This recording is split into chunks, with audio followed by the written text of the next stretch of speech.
Hello guys, तर स्वागत आहे तुमचं आपल्या या यूट्यूब चॅनलवरती. मित्रांनो, 2-3 दिवसासाठी खरंच मनापासून सॉरी. 2-3 दिवस मी व्हिडिओ अपलोड करू शकले नाही, पण इथून पुढे आपल्या या सिरियलचा व्हिडिओ रोज अपलोड होईल, तर नक्की पाहत राहा. आणि तुम्हाला जर आपला हा व्हिडिओ आवडला तर चॅनलला लाईक आणि शेअर नक्की करा. तर मित्रांनो, आता इथे कोर्टामध्ये सगळे हजर झालेलेच असतात आणि आता जज साहेब जे आहेत ते बोलतात की चला आता पुढची कार्यवाही सुरू करा. तर आता इथे राणीचा आवाज गेल्यामुळे इंद्रा जो आहे तो पुढे येऊन जज साहेबांना सांगत असतो की हा जो हँड रायटिंग एक्सपर्ट आहे ना, तो खोटं बोलत आहे. तर त्यावेळी आता इथे त्यासाठी काही पुरावे इंद्राने जज साहेबांना दाखवलेले आहेत की ह्याने ह्यासाठी काय काय केलं आणि कुठे कुठे गेला, ह्याने किती पैसे घेतले. हे सगळे व्हिडिओ आता इंद्राने जज साहेबांना दाखवले आहेत आणि जज साहेबांना देखील कळालं आहे की आता हा जो काही हँडरायटिंग एक्सपर्ट जो आहे तो खोटं बोलत आहे. आणि त्या व्हिडिओमुळे आता सगळं काही क्लिअर झालेलं असतं आणि त्यावेळी आता कारखानीचं देखील तोंड बंद पडलेलं आहे. इकडे उर्मिला आणि विक्रांतला आता कुठेतरी वाटायला लागलं आहे की आता ते ही केस हरणार आहेत. त्यामुळे आता ते दोघेही जण घाबरले आहेत. तर आता या हँडरायटिंग एक्सपर्टने हे कबूल केलं आहे की आत्तापर्यंत तो खोटं बोलत होता. तर आता त्याला माहिती आहे की आता इथे खोटं बोलून चालणार नाही, आता मला सत्य बोलावंच लागेल. तर त्यामुळे हँडरायटिंग एक्सपर्टने कबूल केलं आहे की मला विक्रांतने काही पैसे दिले होते आणि त्याचमुळे माझं तोंड बंद होतं. मलाही त्या पैशांची गरज होती आणि म्हणून मी त्यांच्या सांगण्यानुसार सगळं काही करत गेलो. तर त्यानंतर आता इथे हा जो इंद्र आहे तो त्या हँडरायटिंग एक्सपर्टला बोलतो की मग आता सांगा यामधल्या किती सह्या खोट्या आहेत आणि किती सह्या खऱ्या आहेत. तर त्यावेळी आता तो हँडरायटिंग एक्सपर्ट जो आहे तो सांगू लागतो की सुरुवातीच्या ज्या काही 2 सह्या आहेत ना त्या खऱ्या आहेत, पण बाकीच्या सगळ्या काही खोट्या आहेत. तर असं सांगितल्यानंतर आता जज साहेबांना इथे विश्वास बसतो आणि आता विक्रांत आणि उर्मिलाचा चेहरा मात्र पाहण्यासारखा झालेला आहे. तर आता इथे राणीला आणि इंद्रला माहिती असतं की आता पलटी मारलेली आहे आणि त्याचमुळे आता त्यांना कसलंही जास्त टेन्शन नसतं, कारण आता या कारखानीस वकीलकडे काहीही वेगळे पुरावे राहिलेले नाही आहेत खोटे कारणाचे. तर त्यानंतर आता जजसाहेब जे आहेत ते बोलतात की ठीक आहे, आता थोड्या वेळासाठी अर्ध्या तासासाठी लंच ब्रेक होईल आणि त्यानंतर कोर्ट पुन्हा सुरू होईल. तर त्यावेळी आता इथे कोर्टाचं कामकाज थोड्या वेळ रद्द झालेलं आहे आणि सगळेजण बाहेर पडलेले आहेत. बाहेर पडल्यानंतर इकडे मालती, राणी, इंद्रा सगळेजण एकत्र बसलेले असतानाच मालती राणीला म्हणत असते की राणी हे बघ, आता तुझा आवाज गेला आहे, पण आता गोळ्या औषध वगैरे खाल्ल्यानंतर तो परत येईल. तुला त्रास होत असेल ना. तर आता राणी बोलते की हो. हळू आवाजात ते बोलत असते. त्यावेळी तिथे डॉक्टर येतात, राणीला चेक करतात आणि डॉक्टरांनी चेक करून तिला औषध देखील दिलेलं आहे आणि तिला सांगितलं आहे की या औषधाने तुम्हाला लवकरच बरं वाटेल. तुमचा आवाज जो आहे तो डायरेक्टचा गेलेला नाही आहे, तर काही कारणामुळे थोडासा त्रास तुम्हाला होत असेल, पण आता या औषधामुळे तुमचा जो काही आवाज आहे ना तो क्लिअर होईल. फक्त थोडा वेळ जरा शांत राहा. तर आता इथे राणीला त्याने थोडा वेळ आराम करायला सांगितलेला असतो. तर त्यानंतर आता मालती जी आहे तिने राणीला स्पष्टपणे सांगितलं आहे की तू मोठ्याने बोलायचं नाही. राणी बोलते की ठीक आहे, मी काळजी घेईल. तर आता कोर्टाच्या कामाची वेळ झालेली असते आणि सगळेजण कोर्टामध्ये हजर झालेले असतात. त्याच वेळी आता इंद्राला इथे विक्रांत आणि उर्मिला दोघेही जण कोर्टामध्ये बसलेले दिसत नाहीत. त्यावेळी आता इथे इंद्रा बोलतो की आता विक्रांत आणि उर्मिला कुठेही दिसत नाही आहेत ना आबा. तर आता इथे त्यानंतर थोड्या वेळानंतर तोच बोलतो की आबा कदाचित आता त्याला भीती वाटत असेल ना, कारण तो केस हारणार आहे. तर आता इथे आबाही हसू लागतात. तर त्याचनंतर आता इथे जज साहेब जे आहेत ते बोलतात की आता कोर्टाची कामकाज सुरू करावं. असं म्हणत आता इथे कोर्टाने म्हणजे जज साहेबांनी सांगितलं आहे की तुम्हा दोन्ही वकिलांना काही बोलायचं असेल तर तुम्ही बोलू शकता. तर त्याच वेळी तर राणी पुढे येते आणि राणी जी आहे ती तिचं मत मांडू लागते. तर आता राणी जज साहेबांना सांगत असते की जज साहेब, ही केस जी आहे ना ती माझ्यासाठी खूप महत्त्वाची आहे. माझ्या आयुष्यातील सगळ्यात पहिली केस आणि तेही आमच्या घरची केस, त्यामुळे ही केस माझ्यासाठी खूप महत्त्वाची आहे. तर आता ती जज साहेबांना सांगू लागते की आमचं घर असं हसतं खेळतं घर एक दिवस एका माणसाने स्वतःच्या नावी करून घेतलं आणि हसता खेळत्या घराचं सगळं काही वाटोळं झालं. राणी जी आहे ती खूप अतिशय इमोशनल होऊन जज साहेबांना हे सगळं सांगत असते.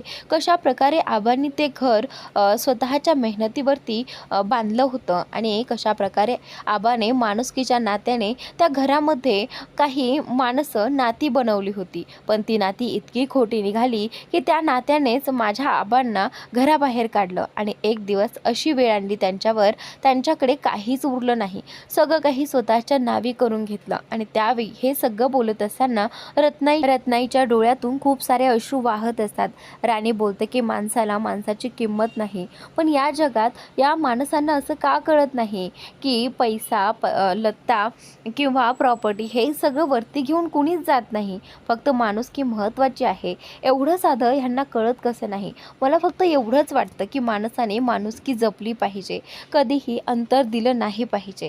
तर आता राणी जी आहे ती केस संदर्भात बोलू लागते की जज साहेब, मला फक्त एवढंच वाटतं की माणसाने कधीही आपल्या माणसांबरोबर असा घात करू नये, जेणेकरून ही नाती, ही माणसं आपली आहेत हे म्हणण्याची देखील लाज वाटेल. तर आता इथे राणी जी आहे ती जज साहेबांना सांगते की जज साहेब, मला ना खरं तर खूप वाईट वाटतं की आमच्याबरोबर हे सगळं झालं, पण आता मी जज साहेब तुम्हाला एकच गोष्ट सांगू इच्छिते की तुम्ही फक्त न्याय करा, म्हणजे आम्हाला न्याय द्या. माझं तुमच्याकडे फक्त एकच मागणं आहे. आतापर्यंत सगळं काही चुकीचं आमच्याबरोबर घडत आलं आहे, पण फक्त आता न्याय हवा आहे, म्हणूनच मी तुमच्याकडे आले आहे. तर आता जज साहेब जे आहे ते बोलतात की ठीक आहे, तुम्ही आता बसा. तर आता राणी जी आहे तिने बसून घेतलेलं आहे आणि इकडे जज साहेबांनी कारखानीसला विचारलं आहे की वकील कारखानीस, तुम्हाला या विरोधात काही बोलायचं आहे का? तर आता इथे वकील कारखानीस नाही म्हणतात आणि त्यानंतर जज साहेब जे आहेत तो त्यांचा निर्णय सांगतात की आतापर्यंत या केसमध्ये जे काही पुरावे मिळाले आहेत त्यानुसार ही केस इंद्रजित महाडिक जिंकले आहेत. तर आता इथे सगळ्यांनी टाळ्या वाजवल्या आहेत आणि फायनली राणी ही केस जिंकली आहे. आणि आता जज साहेबांनी हे देखील सांगितलं आहे की लवकरच तुम्हाला त्या घराचा ताबा मिळेल आणि तुमचे पेपर्स देखील विक्रांत महाडिकांकडून तुमच्याकडे सोपवण्यात येतील. तर आता असं ऐकल्यानंतर इथे सगळ्यांना प्रचंड आनंद होतो आणि टाळ्यांचा वर्षाव होतो. त्याचनंतर आता कोर्टाचं काम इथेच थांबतं. तर आता सगळे बाहेर येऊन उभे राहतात आणि थोड्याच वेळात राणी त्यांच्याकडे येते. राणी आता ते पेपर्स घेण्यासाठी तिथे थांबली होती आणि फायनली तिने ते पेपर्स आणलेले असतात. आणि त्याचनंतर आता इथे राणी आबांसमोर येते आणि आबांना म्हणते की फायनली आबा, आपण ही केस जिंकलो आहोत. तर आता आबाही बोलतात की हो पोरी. तर आता आबाच्या हातात लगेचच ती ते पेपर्स ठेवते आणि लगेचच आबा मालतीच्या हातात ते पेपर्स देतात. मालती ते पेपर्स वाचते आणि ते पेपर्स वाचून प्रचंड खुश होते आणि तेवढ्यातच आबा राणीचं भरभरून कौतुक करत असतात. राणीला म्हणत असतात की राणी, फक्त तुझ्यामुळे हे शक्य झालं. तेवढ्यातच इंद्राने आता राणीला इथे उचलून घेतलेलं आहे आणि खरं तर आनंदाच्या भरात इथे राणीला इंद्राने उचलून घेतलेलं असतं आणि गोल गोल फिरवत असतो. हे सगळं मालती, आबा, रत्नाई आणि अजित सगळेजण पाहत असतात, पण आता सगळेजण आनंदात असतात आणि त्यांनाही माहीत आहे की इंद्राला किती आनंद झाला असेल. तर आता ज्यावेळी इंद्राने राणीला उचललं होतं त्याच वेळी तिकडून गोट्या आणि वस्तीतील काही माणसं येतात आणि ते देखील राणीच्या नावाने घोषणा करत असतात की येऊन येऊन येणारच कोण, राणीशिवाय हायच कोण, असं सगळं ते बोलत असतात. आणि त्यावेळी राणी त्यांच्याकडे जाते आणि त्यांच्याशी बोलू लागते की अरे काय चाललंय, गोट्या थांबव हे सगळं, अरे इथे कोर्ट आहे, एवढा दंगामस्ती करू नका इथे. तर आता गोट्या बोलतो की अरे भावा, तू सगळं काही दणाणून टाकलं आहे आणि तू पहिलीच केस जिंकली आहे म्हटल्यानंतर तर एवढा आनंद तर आम्हाला होणारच ना. तर आता राणी बोलते की हो रे गोट्या, पण एवढा आवाज करू नका, हे कोर्ट आहे. तर आता इथे लगेचच माधव काका बोलतात की राणी, आज तू ना पुरी नाव कमवलंस, आज तू पहिलीच केस जिंकून दाखवलीस आणि तू स्वतःचं घर देखील मिळवलंस. तर आता आम्हाला किती आनंद झाला आहे हे आम्हाला साजरा करू देत. तर तेवढ्यातच आता इथे वकील कारखानेच येतात आणि आल्यानंतर ते राणीला बोलतात की महाडिक, मिसेस राणी महाडिक, तुम्हाला वाटत असेल मी ही केस हरलो, मला माहीत आहे मी ही केस हरलोय आणि मला याचं वाईट वाटतंय. तुम्हाला असं वाटत असेल ना की मला वाईट वाटत नसेल, नाही, मला वाईट वाटते की मी ही केस हारलोय, पण मला माहीत आहे ही केस तुमच्यासाठी किती महत्त्वाची होती आणि तुम्ही या केसबद्दल इमोशनली अटॅच होतात आणि म्हणून ही केस जिंकली. पण यापुढील केस माझ्यासोबत तुम्ही लढूनच बघा आणि ती केस मला जिंकून दाखवाच. तर आता इथे राणी जी आहे ती वकील कारखानीसला बोलते की ठीक आहे सर, आणि मला आवडेल तुमच्या विरोधात केस लढवायला आणि तीही जिंकून दाखवायला. तर आता इथे या वकील कारखानीसला हे एक्सेप्टच करायचं नसतं की तो ही केस हरला आहे.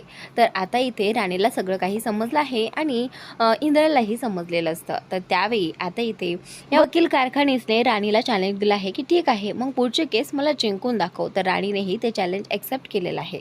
तर आता इकडे हा जो विक्रांत आहे तो उर्मिला घेऊन इथे या फॅक्टरीमध्ये आलेला आहे, त्यांच्या महाडिकांच्या फॅक्टरीमध्ये. आणि तो महाडिकांच्या फॅक्टरीचा जो काही बोर्ड आहे ना तो पाहत असतो. त्यावेळी उर्मिला जी आहे ती बोलते की अरे विक्रांत, तिकडे आपण ती केस हरणार होतो आणि तू मला इथे या फॅक्टरीमध्ये का घेऊन आलायस? तुला कळत नाहीये का? हे बघ, आपल्याला तोंड दाखवायला देखील कुठे जागा राहिली नाहीये आणि आता आपण हा फॅक्टरीमध्ये आलो आहोत. आता या कामगारांनाही तोंड कसं दाखवायचं मला कळत नाहीये. तर आता इथे विक्रांत बोलतो की चल तू माझ्याबरोबर चल, असं म्हणत आता विक्रांतने उर्मिलाला त्या फॅक्टरीमध्ये घेऊन गेलेला आहे. तर आता इकडे इंद्राने राणीला खांद्यावरती उचलून आता घरापर्यंत तसंच खांद्यावरती उचलून आणलेलं असतं आणि राणीची तशीच मिरवणूक काढत घरापर्यंत पोहोच केलेला आहे. तर आता इथे राणीला घराकडे पाहून खूप आनंद होत असतो की फायनली आता त्यांना त्यांचं घर मिळालं आहे आणि तेही हक्काचं. तर आता इथे राणी, इंद्रा, अजित, बाकी सगळेजण घरी पोहोचलेले असतात आणि घरी आल्यानंतर इंद्रा आणि राणी घराकडे पाहून खूप आनंदी होतात. तर त्यावेळी आबा जे आहे ते राणी आणि इंद्राला म्हणतात की पोरांनो, तुमच्या जिद्दीला खरंच मी मानलं. तुम्ही ते करून दाखवलं जे तुम्हाला करायचं होतं आणि फायनली आज तुम्ही मला पुन्हा आपल्या घरामध्ये घेऊन आला आहात. मला कधी वाटलं नव्हतं, या घरामधून मला हकललं गेलं होतं. ते सगळं आठवून ना मला खूप वाईट वाटतं, पण आज तुम्ही मला तो दिवस दाखवला. मला तुम्ही या घरामध्ये मानाने परत घेऊन आला आहात. तर आता आबांचं बोलणं ऐकून सगळे इमोशनल तर झालेलेच असतात. तर तेवढ्यातच आता इंद्रला आठवतं की आता आपण त्यावेळी या घराच्या पाया पडून घराबाहेर पडलो होतो आणि आता आतमध्ये जातानाही असंच पाया पडून जायचं. राणी आणि इंद्रा दोघेही जण खाली वाकून तिथे पाया पडतात आणि त्याचनंतर आता इकडे इंद्राच्या लक्षात येतं की आता काहीही झालं तरी विक्रांत आणि उर्मिला या घरामध्ये आलेच नाही पाहिजे.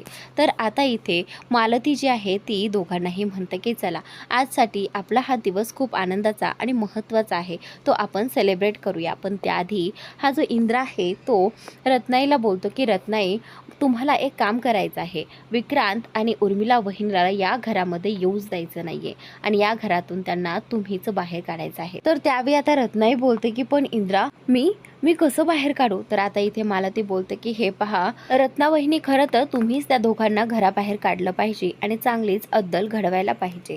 तर त्यानंतर इंद्रा बोलतं की हो रत्नाई, आतापर्यंत आपण विक्रांतला खूप चान्स दिले पण त्याने कधीच त्या चान्सचा चांगला उपयोग केला नाही. दरवेळी तो जास्तच वाईट वागत गेला, पण आता आपण त्याला चान्स देऊन काहीही फायदा नाही. तर आता अजितही बोलत असतो की हो आई, विक्रांत दादा आणि उर्मिला वहिनी कधीही सुधारणार नाही आणि मलाही असं वाटतं की त्या दोघांना या घरामध्ये कधीच थारा दिला नाही पाहिजे. तर त्यामुळे आता रत्नाई जी आहे ती बोलते की ठीक आहे इंद्रा, मी हे सगळं करायला तयार आहे. मीच आता त्याला या घरातून बाहेर काढेल, असं आता रत्नाईने इंद्राला सांगितलेलं आहे. तर अजित देखील आता या सगळ्यात रत्नाईची मदत करणार आहे, हे अजितने त्या दोघांना सांगितले आहे. तर त्याचनंतर आता इकडे ही जी मालती आहे ती बोलते की चला आता तो विक्रांतचा विषय सोडून द्या आणि आपला आनंद कसा साजरा करता येईल ते पहा, कारण आपल्यासाठी आजचा दिवस खूप महत्त्वाचा आहे. तर त्याचनंतर आता इथे इंद्रा जो आहे तो बोलतो की मला ना या घरात जायच्या आधी राणीचा गृहप्रवेश करायचा आहे. हे ऐकल्यानंतर खरं तर सगळ्यांनाच आनंद होतो. तर आता आबाही बोलतात की हो नक्कीच, राणीचा गृहप्रवेश तर झालाच पाहिजे. तर आता इंद्रा खुश असतो, कारण फायनली त्यांचं घर त्यांच्या ताब्यात मिळालेलं असतं आणि मेन प्रॉब्लेम म्हणजे मालतीलाही आता या सगळ्याचा काही प्रॉब्लेम नसणार आहे. तर पुढील भागात इकडे आता इंद्रा राणीचं या घरामध्ये गृहप्रवेश करणार आहे. तर इकडे या विक्रांतने खूप मोठा प्लॅन केला आहे. आता विक्रांतने नक्कीच या कंपनीबद्दल काहीतरी चालखेळी असणार आहे. तर पुढील भागात इकडे आबा राणीच्या बुवांना म्हणत असतात की आपल्या मुलाने हे सगळं करून दाखवलं. खरंच राणी खूप हुशार आहे आणि तिचं कौतुक तिच्या बुवांच्या समोर करू लागतात. तर आता हा जो विक्रांत आहे तो उर्मिलाला म्हणत असतो की आता आपली ही फायनल चाल असणार आहे. तर आता विक्रांतने उर्मिलाला सांगितलेलं आहे की त्याला पुढे काय करायचं आहे आणि या सगळ्यात उर्मिला देखील विक्रांतची साथ देणार आहे. तर पुढे जाऊन विक्रांत या सगळ्यामध्ये यशस्वी ठरेल काय, हे पाहणं उद्याच्या भागात रंजक ठरणार आहे आणि नक्की तो काय प्लॅन करणार आणि फॅक्टरीबद्दल तो असं काय करणार आहे जेणेकरून इंद्रा आणि राणीला या सगळ्याचे वाईट परिणाम होतील. तर मित्रांनो, नक्की पहा आणि चॅनलला सबस्क्राईब नक्की करा.